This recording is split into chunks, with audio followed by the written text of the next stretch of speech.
Bien. Bueno, esta vez nos pasó lo que a Pedro y el Lobo. Como siempre empezamos tarde, nosotros ya nos la cobraron. Hoy que llegamos temprano, ustedes llegaron tarde. Está bien, se vale. Sabemos perder. Ey, tranquilo. Bueno, gracias por estar aquí esta noche. Este Congreso de Arquitectura Internacional estaba en su etapa de cocimiento aún, se estaba gestando aún, cuando recibió su primer gran empujón.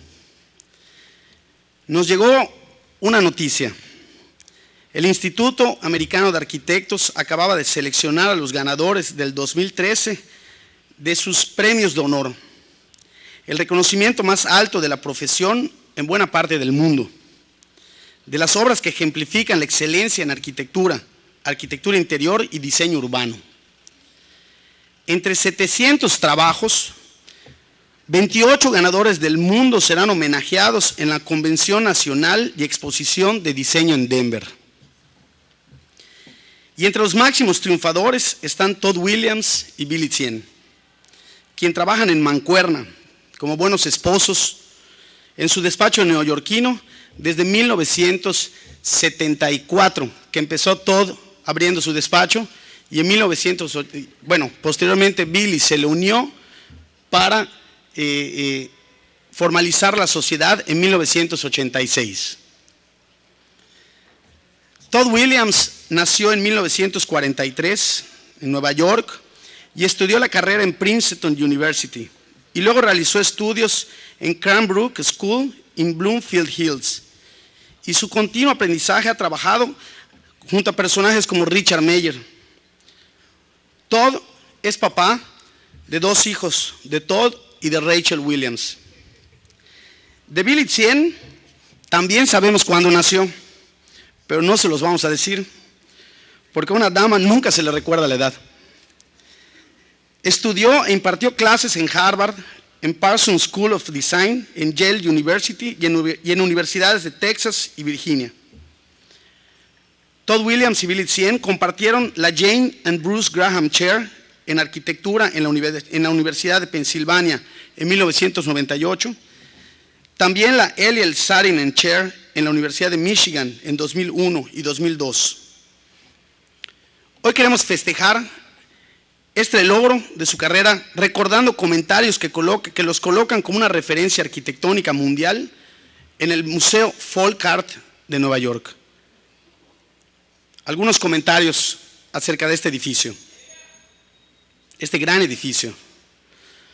Los caminos de la creación surgen de fuentes inesperadas, dicen, en las que se retoman experiencias anteriores que regresan creativamente del pasado al presente, como es el caso de la casa proyectada por los arquitectos en condiciones similares, a lo que se suma la intuición lúdica de jugar con los dobleces de un papel surgidos del arte del origami. La lectura de la expresión externa ofrece una variedad de posibilidades de interpretación. Una sería el de la de no expresar explícitamente el cometido de un edificio, no ser tan obvios, concibiendo la fachada dominantemente cerrada con marcada intención plástica escultórica, digna de un museo de arte. La lección que nos deja la obra es la posibilidad de concebir la fachada con independencia directa de los espacios interiores, rompiendo con el canon establecido de la función siga la forma. La fachada define con claridad los accesos, a través de los remetimientos que permiten el ingreso diferenciado de la entrada al museo y a la tienda. La envolvente resulta bien proporcionada en su relación anchura y altura, correspondiendo con la idea original de escala, traducida al edificio. La expresión del material ayuda notablemente a lograr la unidad de la forma en una expresión contemporánea que se presenta como una escultura realizada con una expresión de artesanía industrial.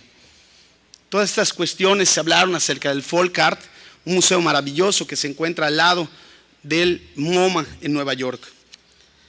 En su relación contextual, sobre todo con el MoMA, su vecino, que con su amplitud casi lo apachurra, como diríamos aquí en Yucatán, Resulta bien lograda como una intención claramente contrastante de expresión la artesanía industrial con el lenguaje del estilo internacional.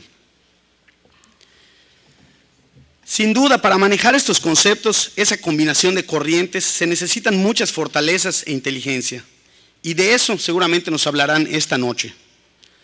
Antes de recibirlos, déjenme recordar que Todd Williams cuenta con una maestría en Bellas Artes y Arquitectura por la Universidad de Princeton y en 1992 fue nombrado miembro de la Junta Rectora del Instituto Americano de Arquitectos, la AIA. Los trabajos que salen de su despacho se han publicado ampliamente tanto en los Estados Unidos como en el extranjero. La monografía titulada Trabajo y Vida apareció en otoño del 2000, editada por Monticelli Press. De esta monografía fue de donde saqué algunos párrafos en la introducción del primer día de este congreso. Siempre de la mano de Billie, ha recibido muchos premios, entre ellos el Arup World Architecture Award por el Folk Art Museum, que es el edificio del que acabo de conversar, el National Honor Award por el área de deportes acuáticos en la escuela de Cranbrook, y una casa en Long Island, el National Honor Award por el Instituto de Neurociencias en La Joya, el National AIA Award por el Loft Quality y el National AIA Award por un dormitorio en la Universidad de Princeton. Llegan a la Universidad Marista para encontrarse con los jóvenes yucatecos, para compartir los sueños y las experiencias de dos buenos ejemplos de cómo se hace la buena arquitectura, cuáles son sus fuentes y destinos. Esta noche, Todd y Billie, este auditorio marista también es suyo. Muchas gracias por estar aquí.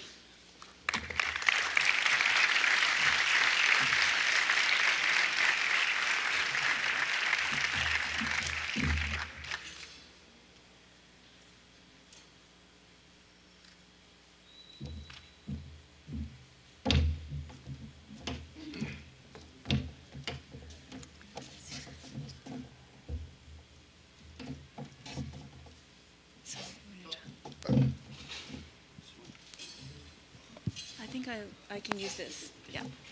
Bunch, thank you. We are enormously privileged to be here this evening and at the Marista University. We have experienced Merida before, and it's a true treasure. And I want to say that we've had a most extraordinary day with now new friends doing beautiful work. I thank you from the bottom of my heart.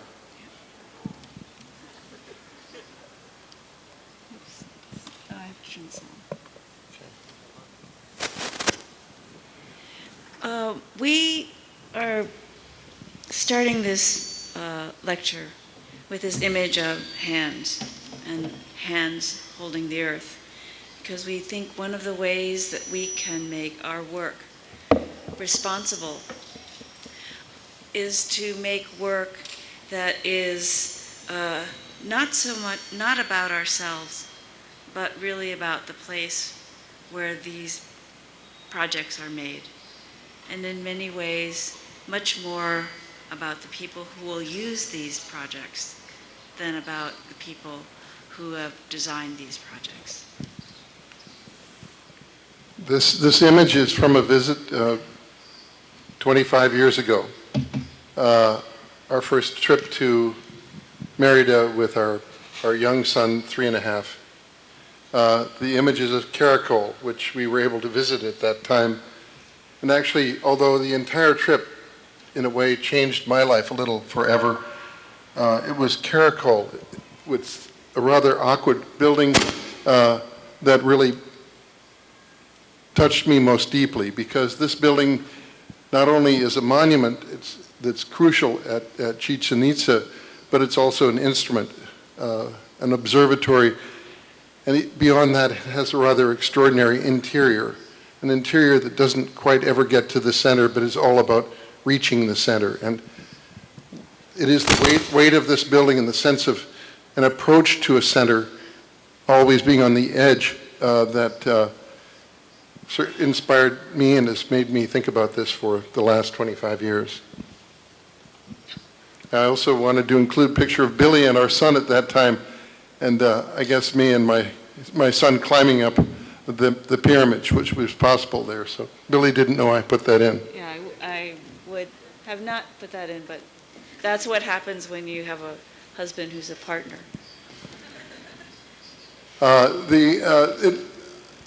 I was lucky enough to get into this building, and I'll say that it was this mysterious interior, an interior that probably was only experienced in the dark with torches originally, not with the light running through, but which affected me most. And a series of projects at that time, but this in particular, really made us realize that we wanted to do work that would last longer than our lives, far longer than our lives, and that was about something other than our lives. So I simply want to celebrate once again that trip 25 years ago. So I can't actually, this is a project that we did for a small college in the northern part of the United States in Vermont. And the college has always had a tradition of being very progressive in its politics. And they asked us to help them design a building that would be focused on people trying to understand problems of the world and trying to think about how to make the world better. So this building was a building actually about this desire to bring people together and have them think. And what we were going to do is, before every project, show some precedents in our own work and also precedents from other work that have influenced this project. So this is a project that we did a number of years ago, and it was a private house, but we took the program and broke it up into several different boxes and joined them with glass corridors. So the intention here in that previous image was that the landscape was in equal partner with the building. This obviously is not our work, but their intention at Bennington was to create a place where a Congress could occur, albeit a very small Congress with great aspirations. And so we're including that, for that was their ambition. So it's the UN General Assembly room. And in this image, very near the Bennington College, we see an abandoned quarry. And this quarry was about 70 kilometers from the building that we designed, and we noted that the stone had been cut 100 years ago, and that the blocks were lying fallow. And so we essentially used these wasted blocks in the making of our building. So Vermont is a very mountainous state, and it has a lot of snowfall and an incredible color when the trees change color in the fall. It's a very beautiful area. And this is an image of the campus, and in the red square you can see the site of our building. Well, the school, I think in the choosing of the site, this is a pond that was man-made, and an art center, which was one of the vital, probably the most vital and exciting part of the campus. But behind this art center, they had left old projects and debris, and the land was really very much destroyed. So by choosing to put our building in this location, we used the backside of that building and then have created a landscape that unites these three and begins to try to rectify or improve the conditions of that location. So we went through a number of different schemes, and I think they were all too expensive. And so we realized that the best thing to do was to try to make each form as simple as possible. And so we ended up with these three separate buildings.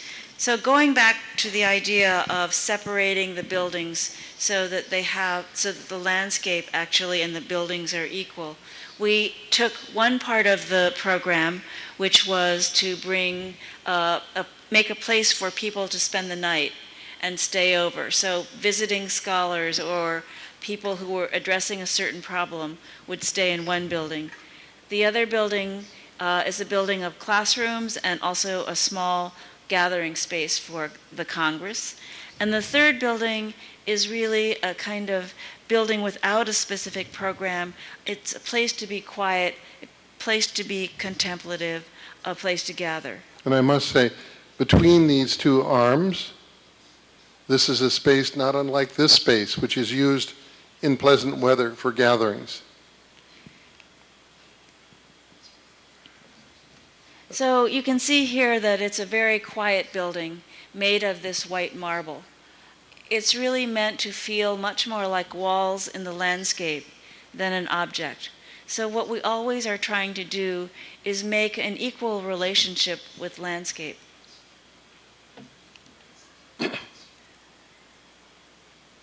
And we can see the back of the Art Center, which is a very large building. This was the loading dock for the Art Center, and so it becomes a kind of an entrance for both the art and a loading dock for the Art Center, but also the entrance to the building here. The plan of that Art Center loading dock and then paths that lead through our building and onto the campus beyond. So as we said, the buildings are constructed from marble that was left over in the quarries. So what happened in the United States, many, many buildings were built of marble. Then the diamond-bladed saw was invented, and they started cutting granite. So people then wanted their public buildings to be made of granite, and all of the marble quarries fell into disuse. And that's why that quarry that you saw was really a place where marble from many different locations had just been dumped. And as Todd says, some of the blocks cut hundreds of years ago. So the facade is quite varied in its color and shows a sort of color moving through it. Here we see the cutting of the stone and the laying out of the stone. Actually, this is a path to a church in town, and it too had been made of, pardon me? It too had been made of scraps of marble. This is one of the marble scraps, and here we've laid out the facade of the building in a warehouse nearby. So that allowed the contractor and us to look at each facade of the building and then determine whether some of the marble was too dark or too light, to make sure that there weren't areas where all of the colors were very dark in one area, and so we could shift the stone before it was put up on the face of the building. We also used some of the whole blocks, so we felt that the large pieces of marble that showed their age and also how they were quarried were quite noble and very beautiful. So we used full-size blocks on some of the buildings. This is the space between the buildings that I said is occasionally used for events, particularly in the evening and in the afternoon. The plan of the buildings, the apartments up here at the top, there are 5 apartments, each one of them different. The small Congress hall, a faculty lounge for the school, a seminar space for the students, another seminar space, and an outdoor seminar space, and yet another one, each one with its own character. So this is the assembly space. As you can see, it's quite intimate in scale, but it allows the speakers to sit together at a table and talk with each other, and then people who are participating or watching can sit in these rounded desks that step up. The relationship of one building to another is very, very close, so that sometimes the elevations of another building really start to form the views of what you see. one of the workspaces. The buildings in the evening from outside. A section through the building, because there's a great deal of snow and a good deal of rain there, we're capturing the snow and the rain and we're bringing it into the interior spaces of each building, like to courtyards. Each of the buildings has a courtyard, and then we recharge the pond with that water, so it's filtered and then reused. So this is a drawing of that, an early sketch drawing, how that might work. And that space.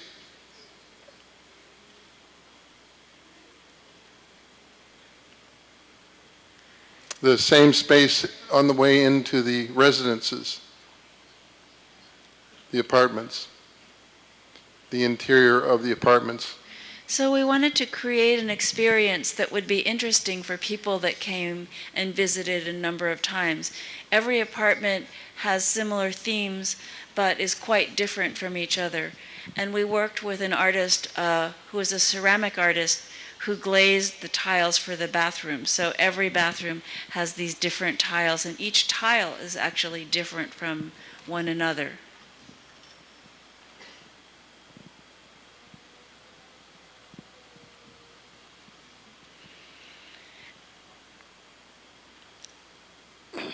And then this section of the small building next to the larger building that shows that there's actually an aperture that goes up towards the sky. So this building, like a small pantheon, can get rained on. The rain can come into the interior and drain through the floor. The roof hatch can be closed. This building really requires no power.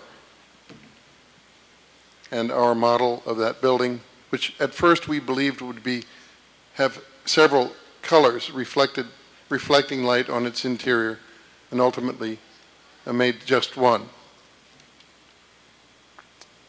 The roof hatch opens by hand, and this space is used really for occasionally spiritual gatherings, for choral singing, and for seminars.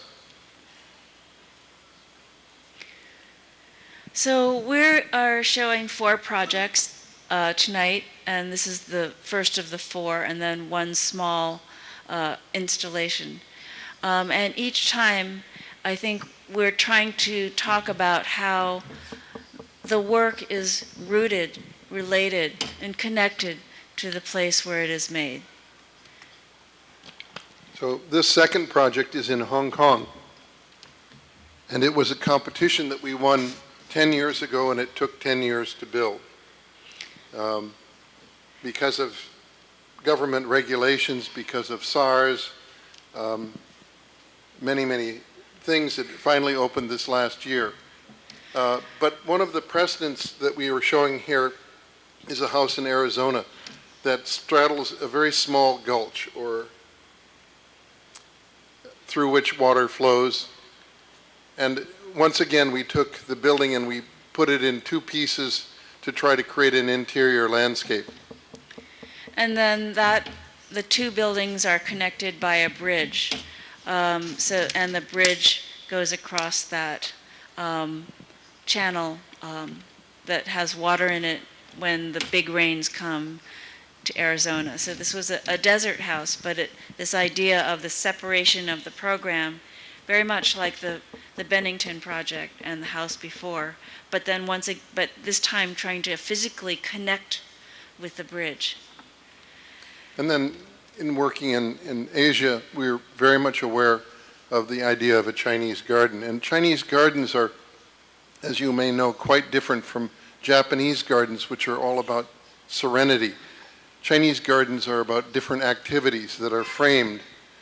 And in a way, there are gardens within gardens within gardens, and there are paths that pass through the landscape to create a whole series of different events that actually occur in the garden. So in a way, this project is of that.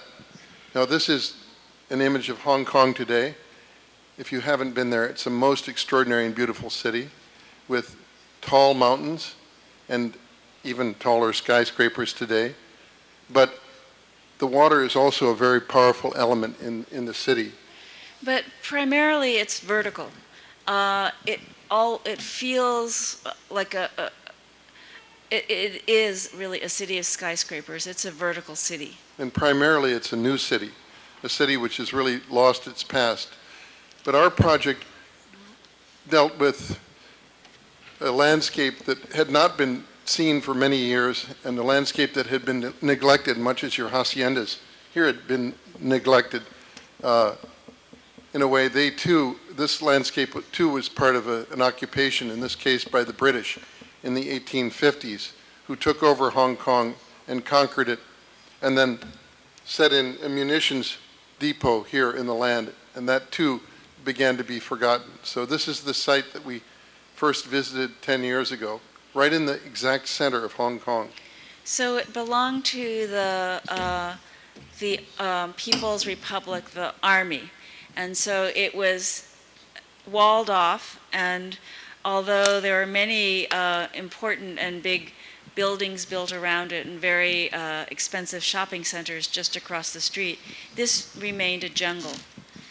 And so the buildings that were there, built by the British, had been built to manufacture really black powder and store black powder. And so some of the buildings had walls that were 8 feet thick. This building, for example, was a munitions storage, and its walls are of granite and 8 feet thick. This one, the old laboratory, was a place where they mixed their chemicals. This was another storage building, and this actually was never clear what its use was. It was actually much more recent, from the 1930s. The Asia Society is actually an American organization that was started by John D. Rockefeller more than 50 years ago to try to make a bridge between the United States and Asia, and to try to bring understanding of Asia to America. But this is the first time that the Asia Society has actually had a home in Asia. And Hong Kong is very much a kind of meeting ground of the East and West. And so, as Todd said, we won this in a competition, but I was very interested in this personally because I feel very much that my life, because my parents were born in Shanghai and I was born in the United States, is very much a kind of bridge life between East and West. Now, let's go. These are the buildings that we've explained, and this is the new plan. This is the storage facility, which is we've transformed into a museum. This is another storage facility that was transformed into a small theater. This was the old laboratory where the powder was turned into munitions and to weapons. These are large land masses that were artificial to separate these buildings in case they would explode, so they wouldn't explode one another. And all of this was made by the British as a horizontal platform in the 1850s and through the early 1900s. And the British then would cable the munitions down to the water below.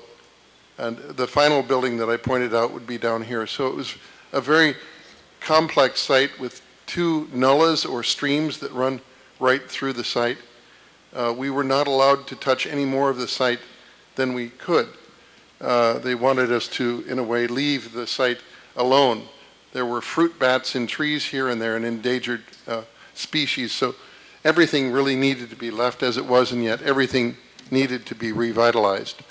In Hong Kong, there is no actual ownership of the land. Everything is leased. So this has, for Hong Kong, a very, very long lease. I think it's a 25-year lease, but we're hoping that it'll be longer than 25 years. So today the photograph looking down from above shows our project, which is a new building here, a bridge here that moves past these endangered species and then allows us to connect all three of the buildings on the upper site and to shelter or connect to the building from the 1930s at the low part of the site. The drawing shows really the section through the site, the platform that the British had cut in the 1800s, and then our new structure that runs horizontally, connecting all of these pieces, even though the land falls away very steeply. So you can see that the slope and much of Hong Kong is actually very, very steep. And here you see the entry, the building from the 1930s, and then behind it a new glass pavilion which looks into the nullah.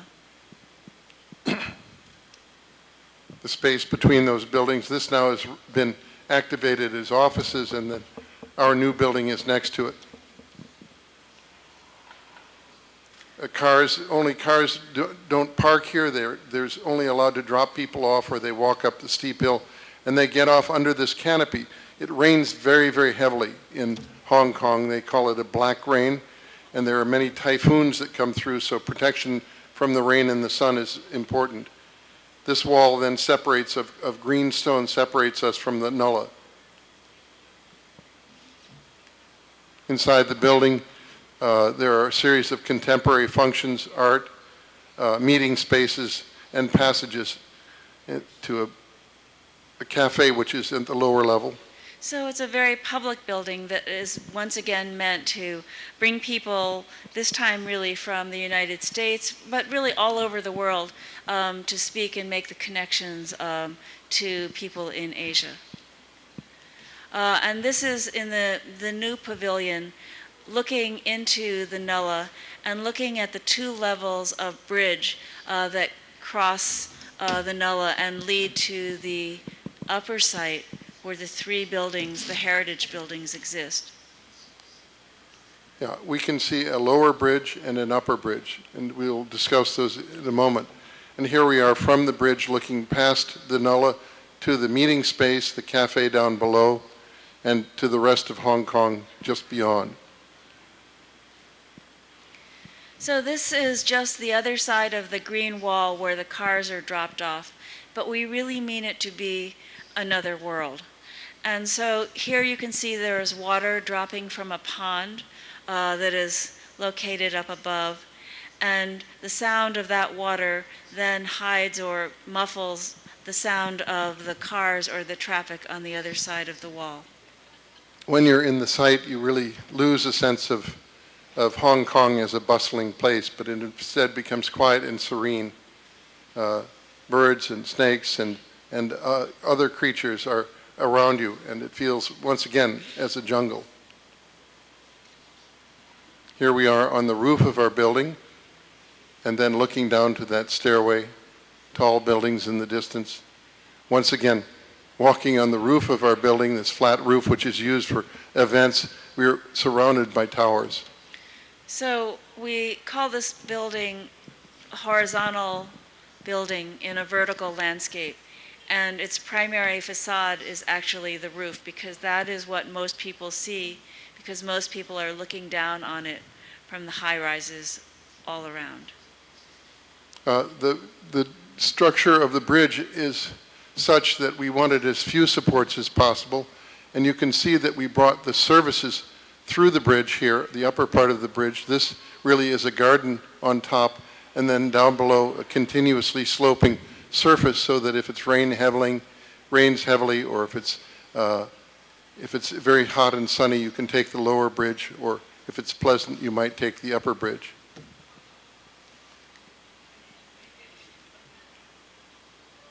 The tracks are still exposed on the upper part of the site. Here we're looking at the old laboratory, and then our canopy that covers and creates walkways between the buildings. And in many ways, this long arcaded walkway is also based on ones that are found in Chinese gardens that lead from one place to another. The renovation of the old laboratory building. And then this is the entry of the very big granite walled building that was turned into an art gallery. You can see these are the berms. We can walk between this space, but these berms, or these artificial structures of earth and trees, are the ones that prevented this building from exploding and affecting another building. So this is turned into a museum or a gallery space. the sections. Once again, you can see how steep that slope is. An exhibition recently installed, actually an unusual one because this is about very small objects. We did not do the installation of the museum. A passage from the museum then through, that was cut through a berm to the next building.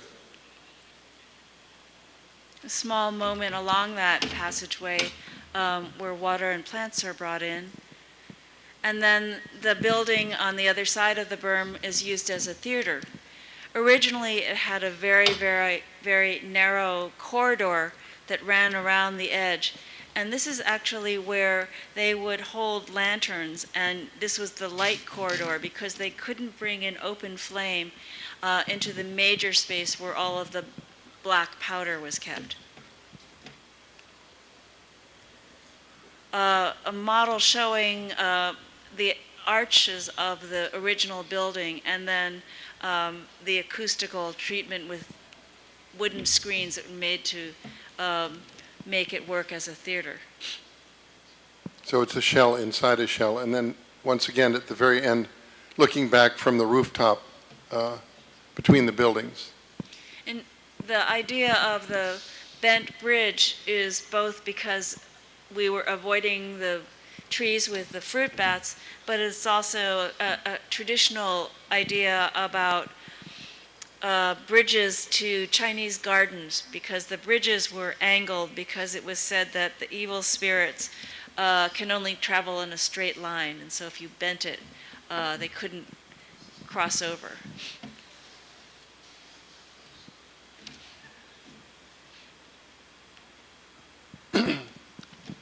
The third project we're going to show is the Barnes Foundation, which is opened this last year in Philadelphia. And this is a complex project that we're happy to say has had a very happy result. The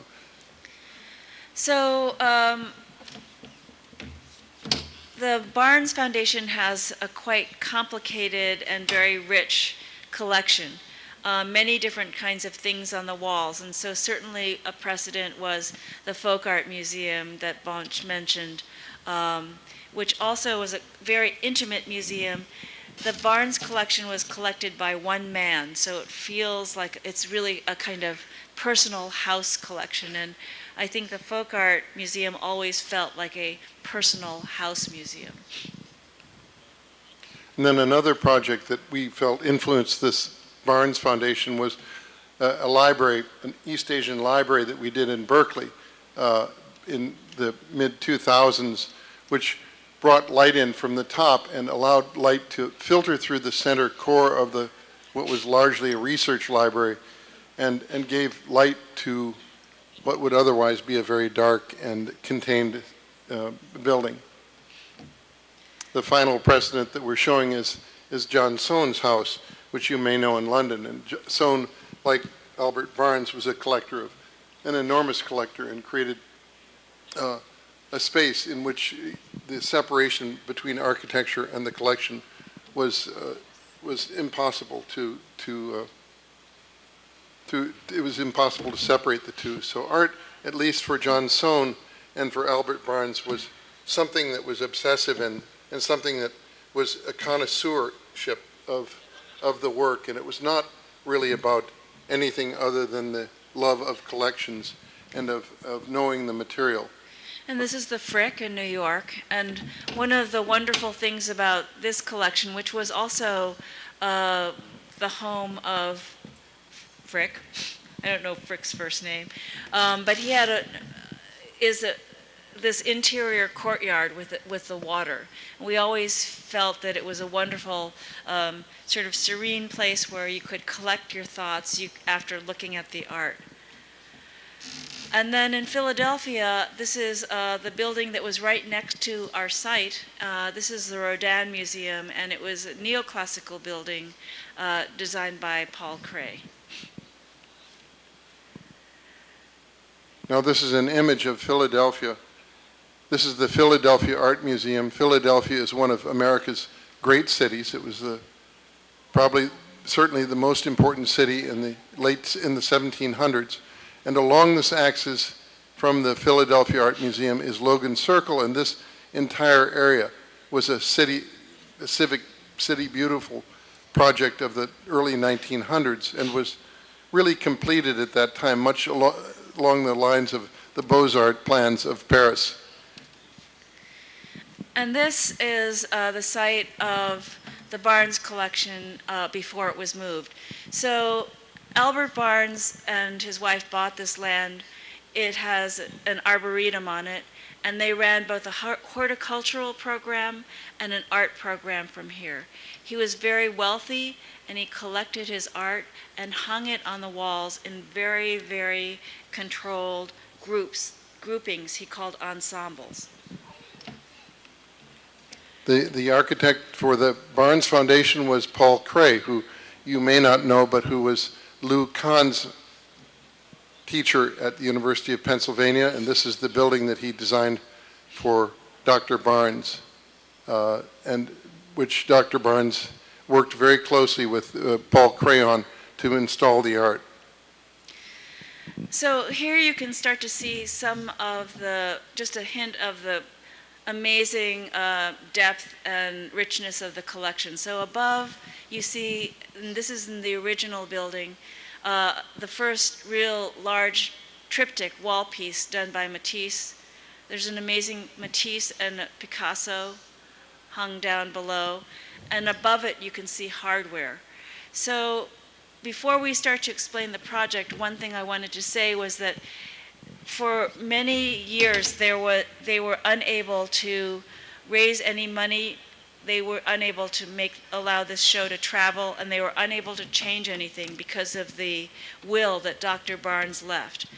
The trustees decided that they would move this to downtown Philadelphia, and that's when our project began. In order to do so, they had to go to court and have the judge really change really part of the will and allow the collection to be moved. But there were two rules that had to be followed with this collection. One is that the ensembles, the way it's hung, had to be replicated, and two, that the galleries had to stay in the same sequence. And that was a very strict set of rules. It's so strict that some architects chose not to pursue this project, but many also were interested in it because of the nature of the collection. And we won this in 6 years ago. This was one of the ideas we brought into the interview, which was that the original gallery was in a garden, and Dr. Barnes' collection was about Impressionist work. And we hoped that in the new site down in downtown Philadelphia, we could have a garden in a gallery and a gallery in a garden.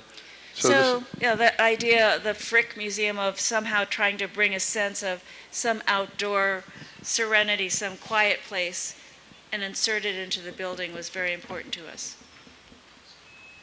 This is the concept model we brought into the interview.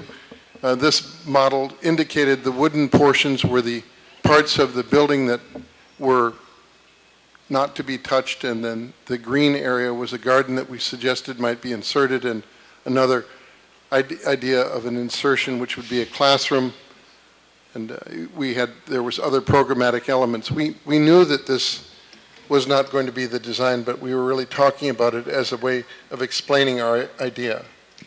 So this is an image of the building as it's been built. And you can see that it's along that same Franklin Parkway.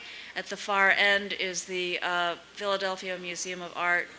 And then we see also the Franklin Institute and the public library. So it's a very grand and civic boulevard that runs from the Logan Circle to the Museum of Art. And we are part of it. And all of the buildings on the Parkway are neoclassical, built in the 1920s, excepting our building. But even our building is using limestone so that it would feel like it's part of this group of buildings, but be separate from it.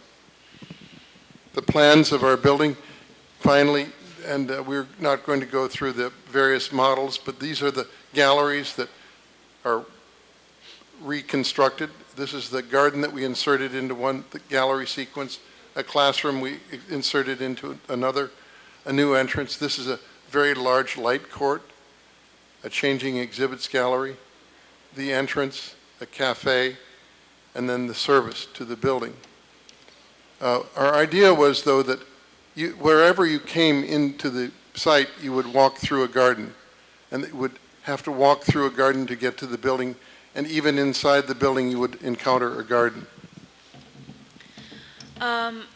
The large structure on top of the building is a light box, and it's related to thinking about the way of bringing in light through the top of the building that you saw in our project at Berkeley. So this is a section that shows that there are actually two light chambers, one inside and the other one cantilevered over the outside. And I know that the section looks extremely strange. It's rather a normal light box. I should say that light is coming in from either the south in this case, or the east on this side, or the west on this side. The top is continuous solar panels. This actually was the first LEED platinum building that has been made as a museum in the United States. So there are many aspects of this building that were crucial to make sure that it would be sustainable. Oops, ooh, did it something all by itself. Okay, the building now, this rather strong image of the light box cantilevering out over a garden, and the low block, which is the building itself, walls that separate the building from parking, and then the city of Philadelphia behind. From the Franklin Parkway, one still has a sense of the light box, but it's quite quiet, and you can actually now see in and see the collection on the lower floors. A long fountain, which is a 50-meter long fountain outside the building, which is for all people. So this becomes a kind of civic element that's for the city of Philadelphia. And it's really the first element of being part of a garden, but made at a very large scale. And then as you walk into the building, you walk past another pool, in this case a long pool underneath red Japanese maples, and then enter the building through what appears to be a solid wall. Dr. Barnes collected African art. He was one of the first people in the United States to have a serious collection of African art. And Todd and I are also very interested in African art and textiles. So we started to think about how to make the stone patterning for the exterior of the building. And we came up with this idea of using a kind of a textile pattern, and this is kente cloth, which is cloth that is woven in strips and then sewn together.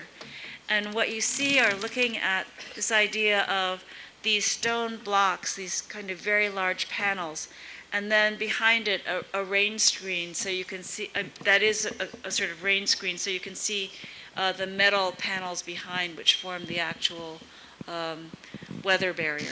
And what these would do would be to make the building appear to be solid and of stone. It would provide opportunities for windows between the panels, and also to, in a way, disguise the neoclassical symmetry of the collection itself. So this is the entry. One crosses that long body of water through a large, and enters through a very large portal. At the entrance, we've designed kind of place where you can see the construction of the building. This is a concrete wall, and the building is made of concrete, but we brought the stone inside. We've designed a chandelier that helps you to understand that there's a stairway leading to a lower level and then passing into the main light box. Here, once you've walked in to the next space, you can look back to where you entered, past a body of water, and you look down and see a floor that actually was a design of Billie's, where she took an idea of an African fabric and created a mosaic. Because Dr. Barnes, once again, had worked with Paul Cray to insert these African motifs into the building itself, to weave them in a way. This is the light court, and it's really meant to be a serene space that you both enter and then enter the gallery, and then when you're leaving the gallery, a place where you can sort of collect your thoughts. The light comes in, but you cannot see the sky.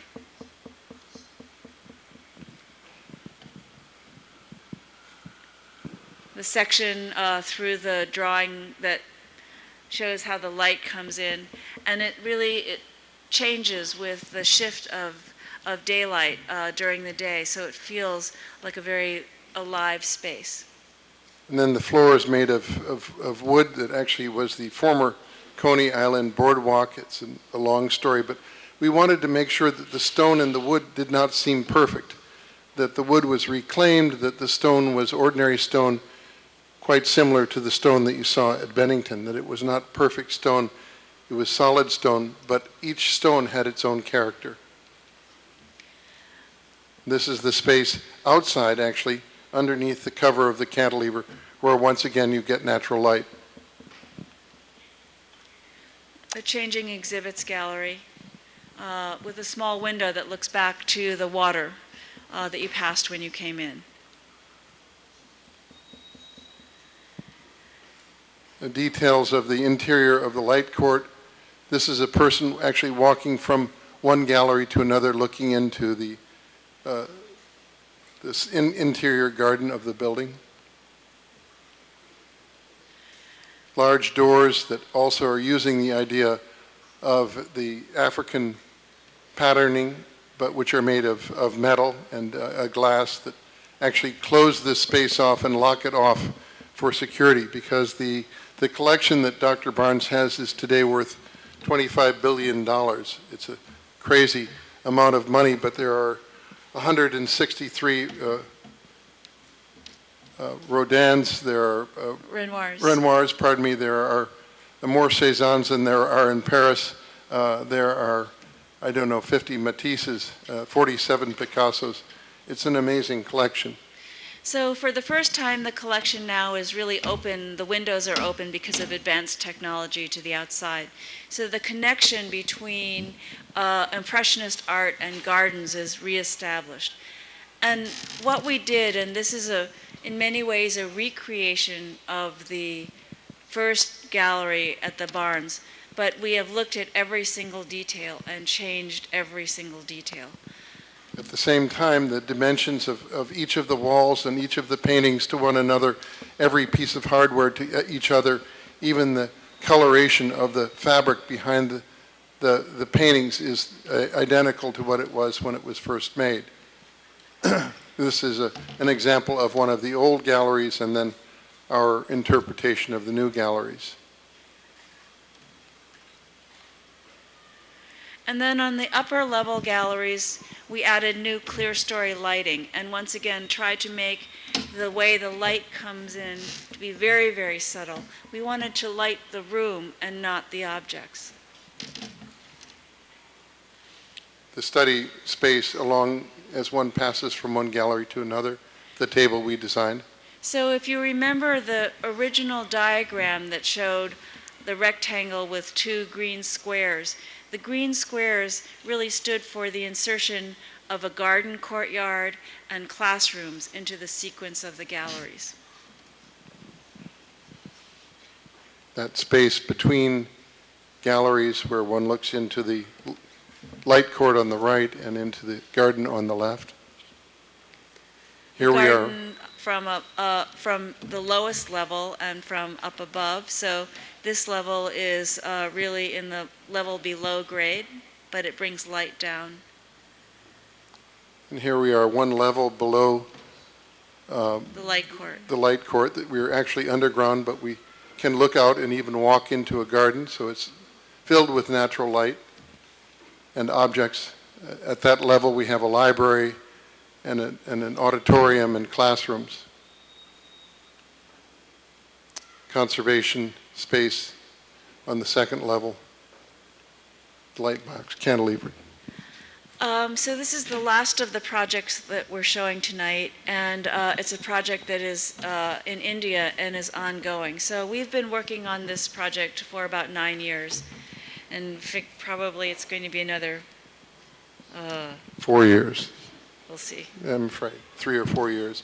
But it's now occupied, and one of the precedents for this project was the Neurosciences Institute in La Jolla, very near the SOC that I think Bonk knows.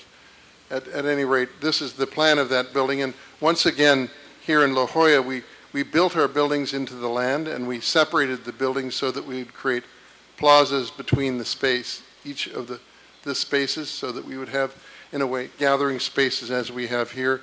The buildings, as all of the buildings were heavy and weighty and were built into the ground, all of them used the Mother Earth, nature, as a way by which the buildings are really less powerful than the landscape, we hope.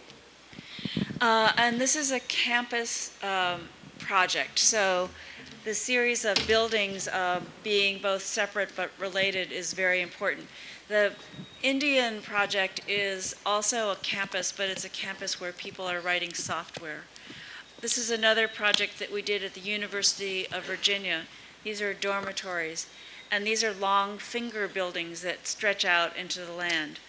And once again, it's about the sense of making walls in a landscape and using the topography of the land in order to make the levels of the buildings. And then our project at Cranbrook, where we used natural ventilation instead of air conditioning to dehumidify and to bring nature into the experience of an indoor swimming pool.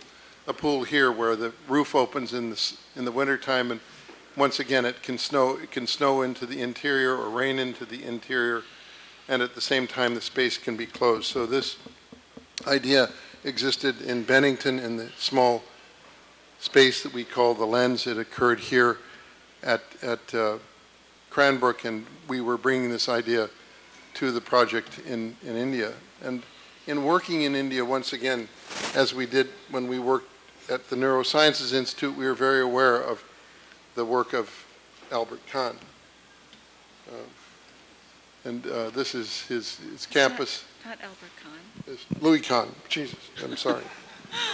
Albert Kahn is an architect from Detroit. I'm from Detroit. I don't know, somehow Albert Kahn got into my head, but it's definitely Louis Kahn. I'm sorry.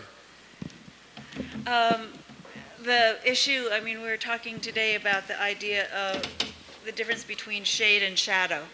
And I think the sort of power of Kahn's work in India really lies in issues of shade and shadow. It's a very, very, very monumental work that you don't understand until you're there in that climate and in that sun. At the same time, India today is a very different place.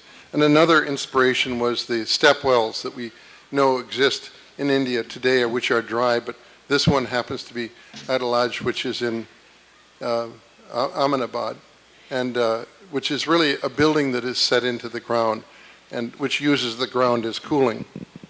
So what you see, this ornate carving, is only interior. And from the ground level, really you don't see anything. It's only as you descend and enter that you have this experience. And in a way, it's like a parallel to Caracol, because it's an interior experience and it was actually made to be of use. Then another inspiration are the jalis that are often seen in northern India, but exist in that entire region, which are screens actually used by Muslims to both allow breezes to pass through and people to look out and see but not be seen. But they're really used as cooling devices for spaces that need to be cooled and rooms that need to be cooled. But one of the very interesting things about working in India, it is still a culture where things that are handmade are still often less expensive than things that are machine-made. And the ability to to make use of crafts, handcrafts, is still something that is alive there. So when we took on this project, we said that we wanted to work with people that were local craftspeople, and that we would not import any materials, but we'd use only the crafts of India. This is another inspiration to us, and this is up outside of Chandragarh. This is Nek Chand's garden, which he has built over a course of 50 years by hand, in this case using Found material and common material, but creating amazing spaces. And although our building doesn't have all of this, it certainly was an inspiration. So this was the message book where people write down messages for Todd and for me if we're not around. And we got this message that a man from India called about a large project. And we didn't think it was anything very serious. So as I often do, I work in my shorts. I came the next day in my shorts and said, well, and was surprised to find these two gentlemen in suits who said that they wanted us to design a campus in India that would start construction the next year. And I thought this was a joke, but it ultimately turned out not to be a joke, that they had understood that our work before, and when we found out more about it, it turned out that the most amazing man, Ratan Tata, who's just, if you know India, is one of the great men of India, a giant of industry who studied architecture. It was he who asked that we be contacted on this. And he contacted us because he felt that we respected nature, because we had a sense of craft, and because our work would not precede the idea of working in the place. So ultimately, we've been working very slowly on this project now for 9 years. This is a recent aerial photograph of our building and the site. So it's a very large building in a park. And the challenge that we had was that every one of the trees, 1,800 trees, which had been listed, would be saved. So the plan is really somewhat similar to the idea of the University of Virginia buildings. They're essentially finger buildings that are low. They're only 3 stories high, so that they sit below the canopy of the trees. There are no cars on the campus, so all of the cars are parked underground beneath one of the buildings. And we wanted to air condition as few of the buildings as possible, and to use your senses, your feet and your eyes to move from one place to another. Though there are a few elevators, there are 4 elevators in the entire campus, it's our intention that we use our eyes and our senses, as I said, to move from one space to another. Here, this is still under construction, but now being used by 1,200 people. Here we are being dropped off under a canopy of China tile. That's images of women putting that tile on the roof. This is a typical way of putting a roof on a building in India, and a reflective material that sheds water. And sheds water and reflects light.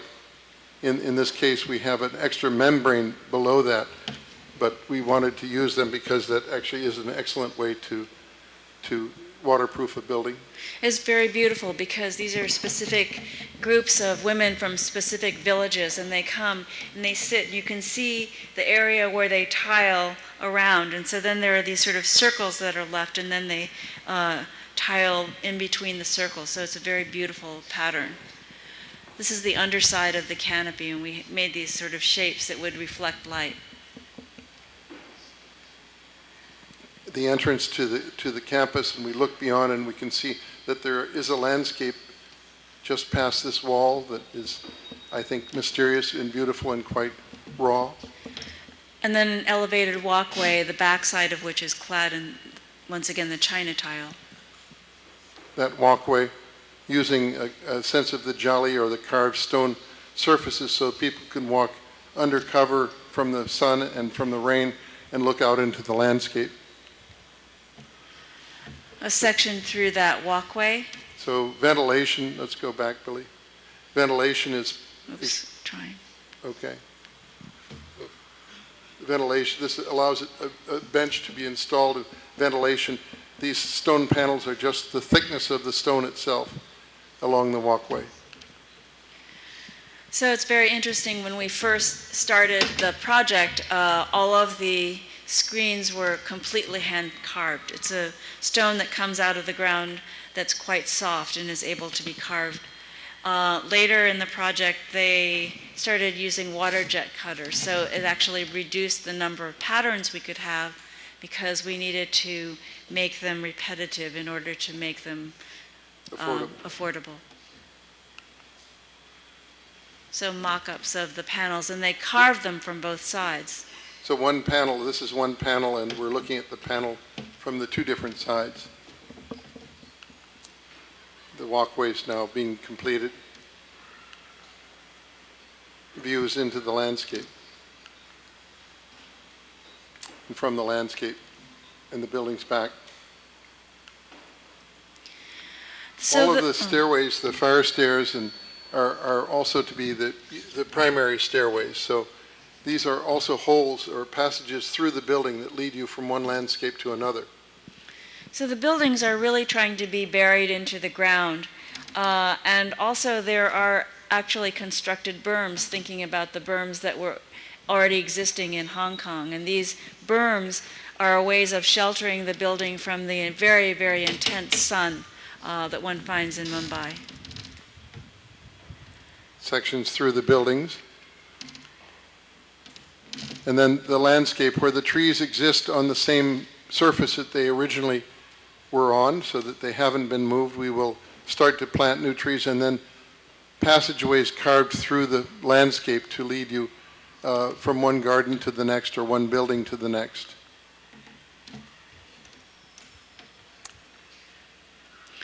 Here you're walking between the building and one of the constructed berms, looking back towards the jolly. The And jolly. very soon this will be covered in vines as they are planted and grow up. So the buildings weave together as they did in Hong Kong, so that you can walk from one building to the next without ever going outside, but you're always outside and under cover, protected again from the sun and the monsoon rains. So everything that you see in red is outside but under cover, so all of that space is not air conditioned. The buildings are made of stone, a local stone, and then reclaimed wood and concrete. So this is all the circulation space, which Even- also becomes a social space. Eating outside in the evening or gathering. These are tall copper candles that are hammered and allow them to light these spaces in a gentle way in the evening. Looking into the workstations, for there are 1,200 people there today, and they are working on computers and writing software programs. A plan of the walkways. Then fabrics here. So we worked with a collective of Indian women who wove these fabrics. We took a traditional pattern, which is called an ikat, and that's where the threads are actually dyed before they're woven, and made the ikat pattern very, very large, supersized. These became panels on the walls.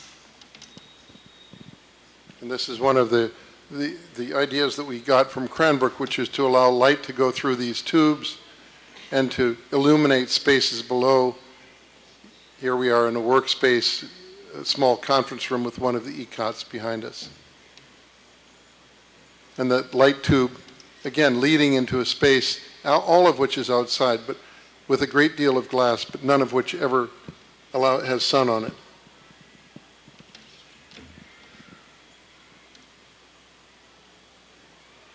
And in this project, we also have added a swimming pool and recreational facilities. This is a swimming pool that is 5 meters above the ground and looks out into the landscape. A solid stone pool, quite an amazing pool covered with a concrete roof, a slot through which allows both light and the rain to thunder into the pool during the monsoon. The final project is really the project we did at the Venice Biennale this last year. And David Chipperfield was ran the the Biennale and had the idea of some common ground. And we asked ourselves what this meant to us. And what it really meant was a community of friends who have affected us, our former teachers and people who had worked for us, and people we loved and cared for. And we asked them to participate in this with us.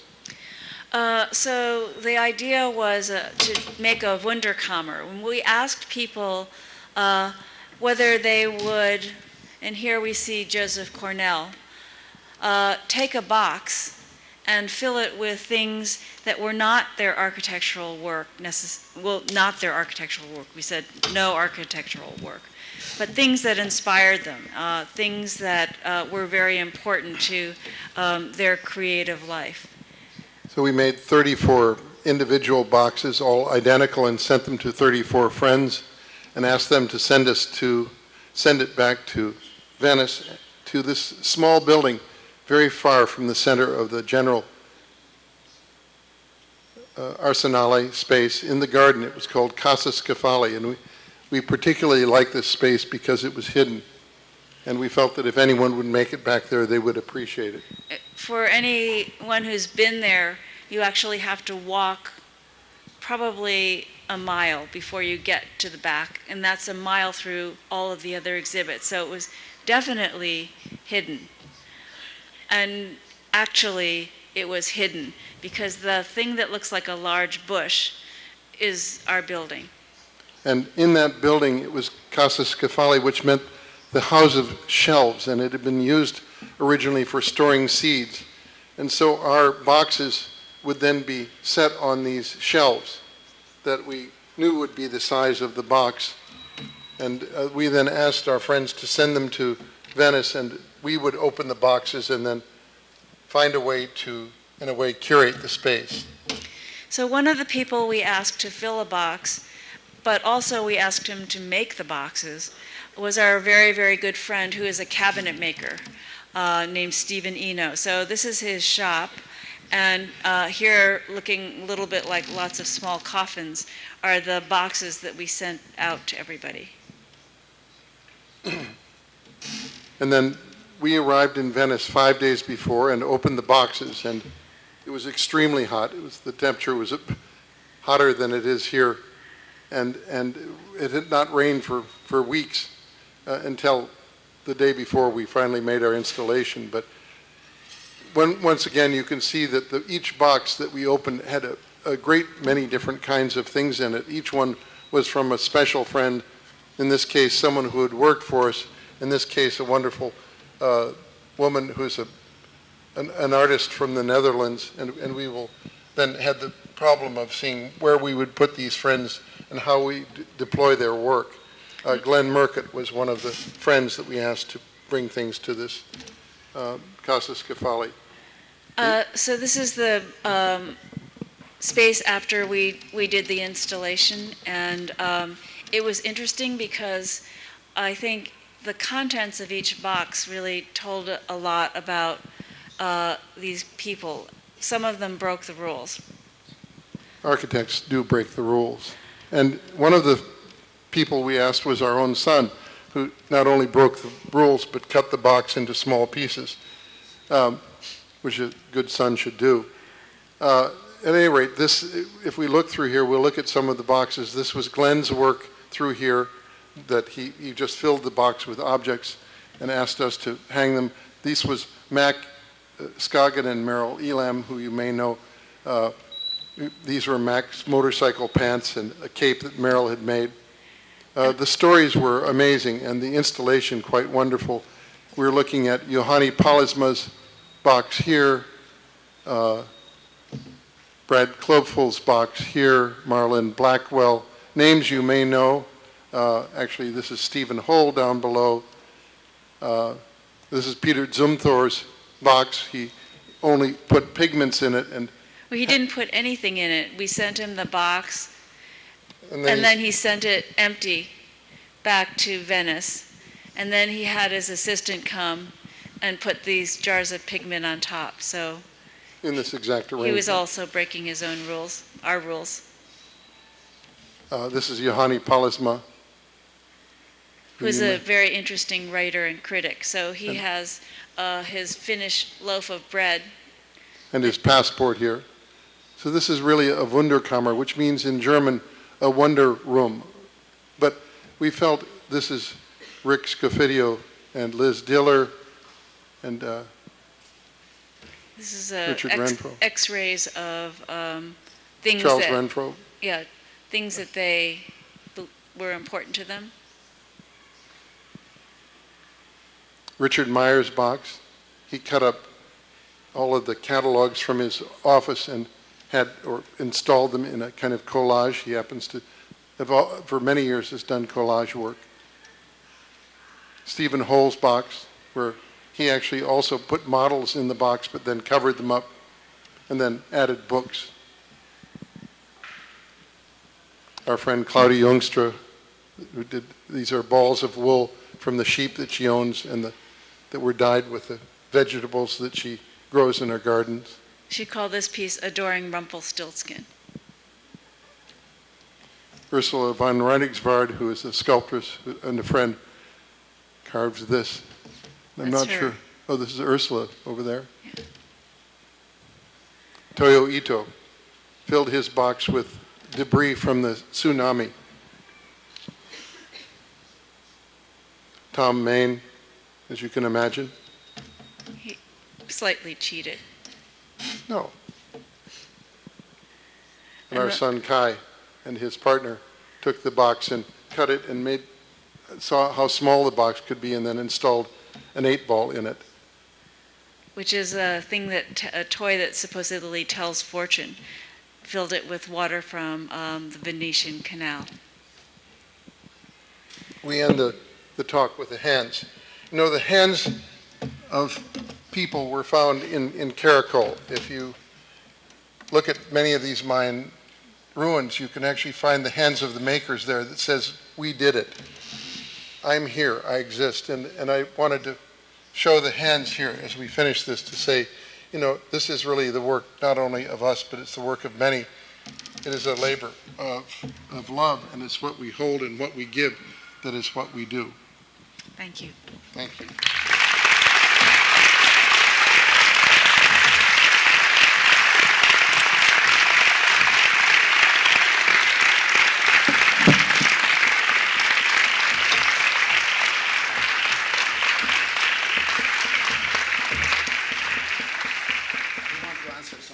Well, what do you think? You be the judge. Sure, I'm happy to answer questions. Two questions. As many as you like.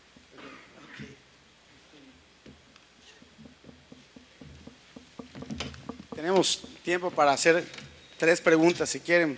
A ver, chino.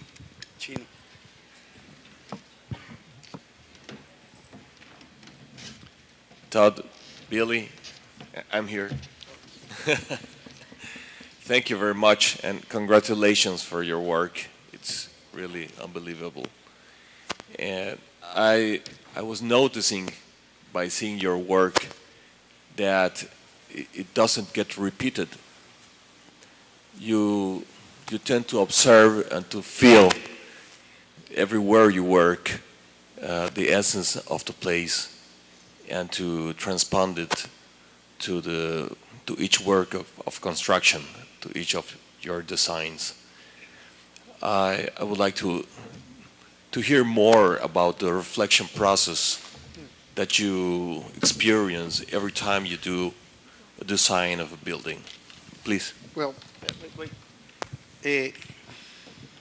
¿Se tradujo esto? ¿Sí? Ah, perfecto.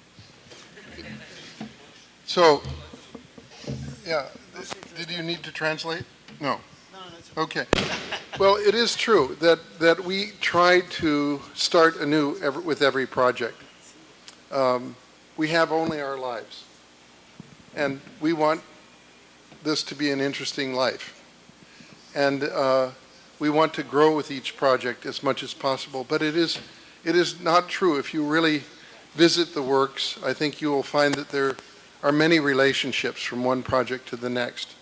Things that in some cases we should not repeat, and in other cases things that we should repeat and don't repeat. So it's imperfect work, but it's the way we want to work, is to lose ourselves in the work and to find ourselves in the work.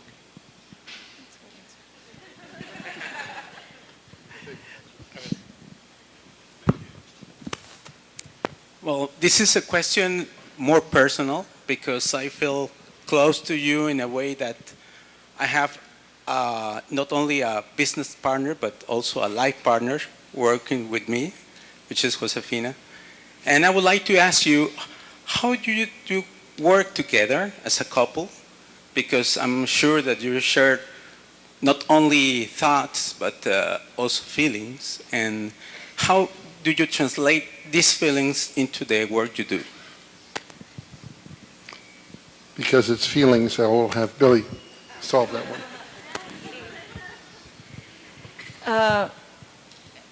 Well, we work together on every project. So there's no project, that's Todd's project or that's my project. I think that what helps us is that we're very different. So, I mean, obviously we're very different. But it allows us to weave rather than be on top of each other. And we do have disagreements, but we feel that we have a confidence inside that we will, in the end, agree. It's often Todd takes the first move, and then I kind of make suggestions and criticize, and his first response is no. So I call him Dr. No. But slowly over time, then things change. Yeah, the Chinese win out. In the end, it's the Chinese that rule and will rule. So I think one of the things in working together is that you inside, although you have arguments, and we have arguments, that you both know that you'll eventually reach a point of agreement. And that is like, I always say, it's like two trees. So the trees are growing next to each other, and they look like they're separate. But if you dig underneath, you see that the roots are completely intertwined. And I have to say that for those people who are working with their significant others, I think it's amazing and great life. It's a wonderful thing to share. And also, you don't have to make an excuse to the other person if you're coming home late. Bueno, a ver, una pregunta más.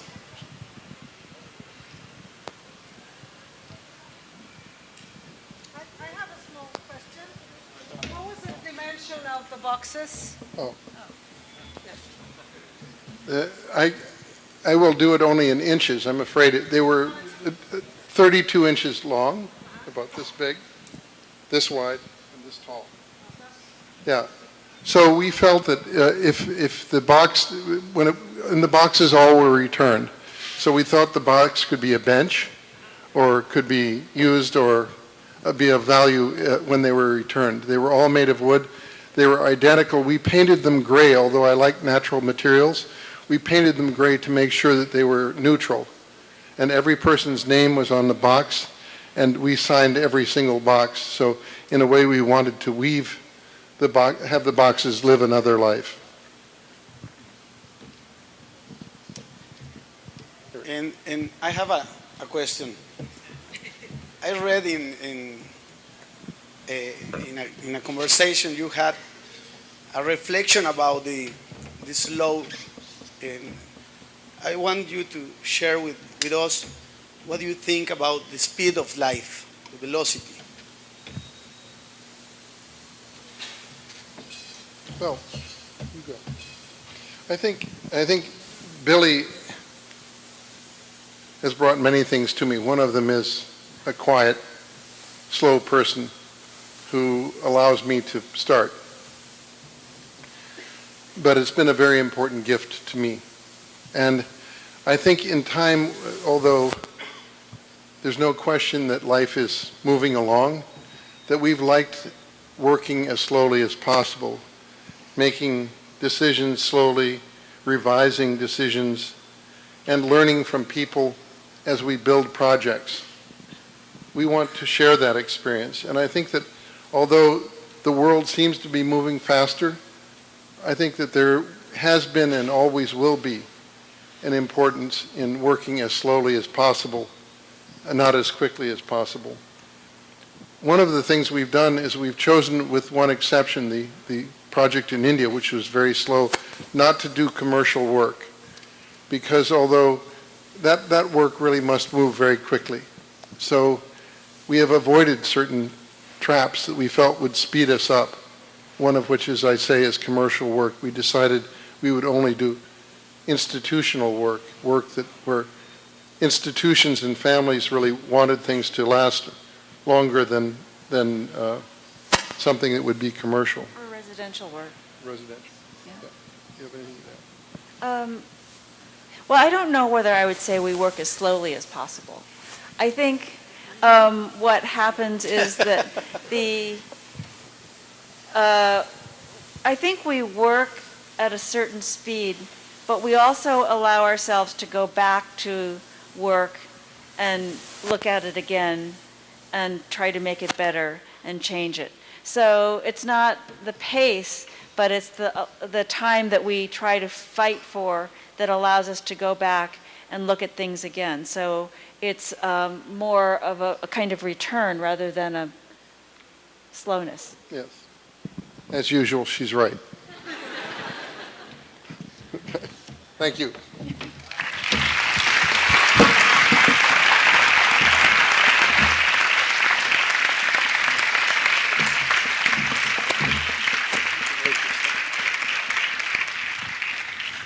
Bien. Ya arrancamos.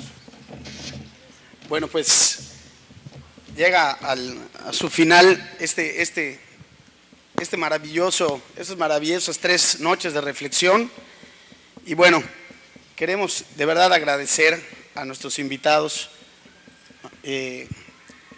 Sabemos lo ocupado que están sus agendas, sabemos de su generosidad también, y bueno, y estamos muy agradecidos con que nos hayan acompañado a compartir sus sueños, a compartir su trabajo, pero a compartir sobre todo sus búsquedas y su sensibilidad para detectar los problemas o las virtudes de los lugares y superarlas o engrandecerlas.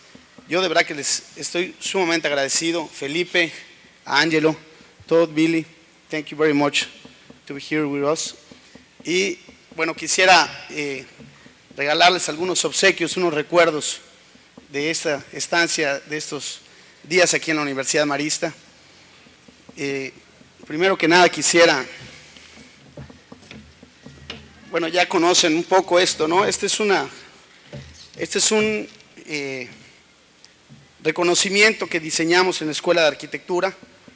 Es una placa de acero negro, de acero en bruto, el que tienen adentro, el concreto armado, que usa tanto Angelo en sus obras. No quisimos hacerlo de acero inoxidable, tratamos de hacerlo de concreto, pero la esbeltez del elemento hacía que se rompiera. No pudo el ingeniero Escalante resolvernos el problema. Entonces decidimos hacerla del interior del acero, ¿no? Del concreto, que es el acero. Y bueno, esto simboliza un poco una columna de estas que sostiene nuestra universidad, en símbolo de que ustedes que vienen aquí a acompañarnos a este tipo de eventos nos están ayudando a construir cada día mejor esta universidad. Muchas gracias. Esta dice Cuarto Congreso Internacional de Arquitectura y Diseño, Angelo Bucci, 13, 14 y 15 de febrero del 2013. Universidad Marista de Mérida, ser para servir. Angelo.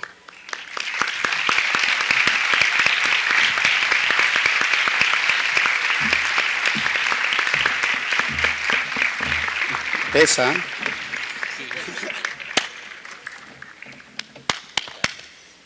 También hay un regalo que le queremos dar a... Espérate, no te vayas. Es que hoy en la tarde estábamos hablando de las hamacas y que yo les estaba diciendo que las hamacas de aquí son unas hamacas bien ricas porque se hacen de un hilo muy delgado de algodón que se llama el crochet y que el tamaño de la hamaca depende del número de cajas de hilo que se utilizan. Si son de 7 cajas, pues está grande, pero si son de 11 cajas, son para parejas. Así que espero que la pases bien en esta, que es de 11 cajas, con Kichi, esta hamaca con mucho cariño. Está bien. Está bien, Ángel.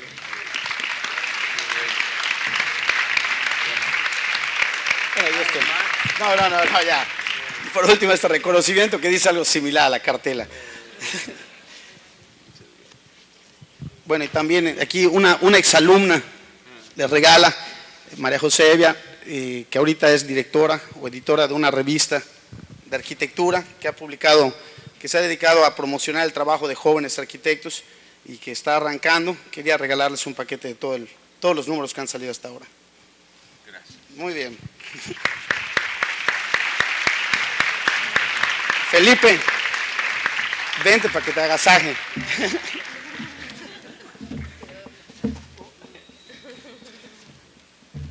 Bueno, de Felipe es una gran amistad la que nos une hace mucho tiempo.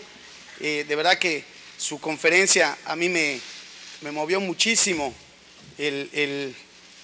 las inquietudes y las búsquedas que yo tengo hasta ahora. Creo que uno puede tener búsquedas como arquitecto, pero si no se preocupa por todo lo que él nos comentó el día de ayer, estamos quedándola a deber tanto a la ciudad como a la sociedad. Te agradezco mucho esa conferencia que nos regalaste. Y bueno, va otra columna para ti, Felipe. Es un arma también. Y esta hamaca también es de 11 cajas. Sí. Y bueno, Todd, Billy. Gracias. Y tus revistas, sí.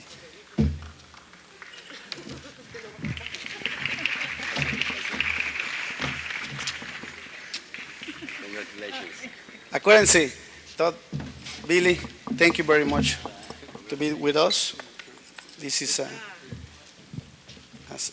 very simple recognition. It's like a column. Ya les explicó Martineno, ¿verdad? This is my very good English. And this is the hammock. Remember, if you get the hammock in the axis, it's not comfortable. You have to be a little bit this way. And you're going to teach us how to And use two in the... no. I own you the instructive. It's the Amaka Sutra. I'm going to give you tomorrow, for sure. Thank you very much. Thank you very much.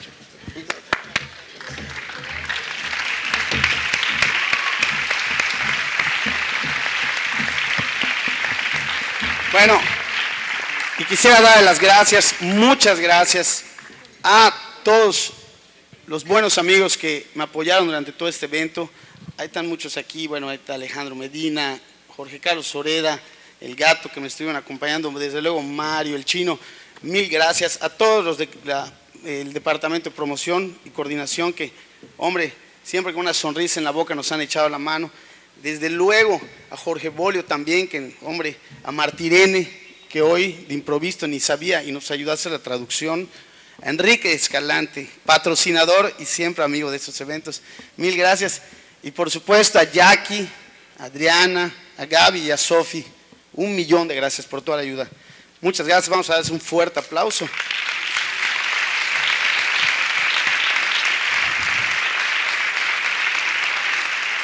Y desde luego darles un aplauso grandísimo a esos dos hombres que están aquí atrás, a don Carlos Mijares y a Carlos Campos.